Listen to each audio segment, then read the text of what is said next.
തലേദിവസം ചോറൊക്കെ ബാക്കി വരുമ്പോഴേ പിറ്റേ ദിവസം ഇതേപോലത്തെ എന്തെങ്കിലും സിമ്പിളായിട്ട് വെറൈറ്റി റൈസ് ഉണ്ടാക്കാറാണ് പതിവ്. അതാണെങ്കിൽ എളുപ്പത്തിൽ പണിയും കഴിയും, കറിയും ഉപ്പേരിൻ്റെ ഒരു ആവശ്യമില്ല.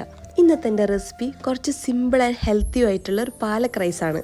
ചീരയൊക്കെ കഴുകി വൃത്തിയാക്കി എടുത്തിട്ടുണ്ട്. ഇനി ഒരു പാനിലേക്ക് ഇത്തിരി എണ്ണ, 2 അല്ലി വെളുത്തുള്ളി, പച്ചമുളക്, ചീരയും കൂടി ചേർത്ത് ചീര ഇതേപോലെ കുക്ക് ചെയ്തെടുക്കണം.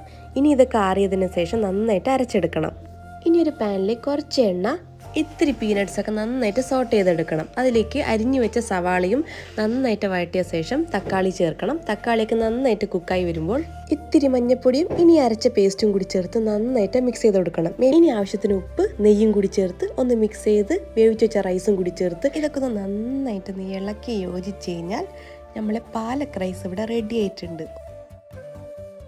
ഇതിൻ്റെ കൂടെ കഴിക്കാൻ എനിക്കിഷ്ടം തൈര് സാലഡാണ്. അന്നാണെങ്കിൽ തൈരും ഇല്ല, അപ്പം മുട്ടയിൽ ഒതുക്കി.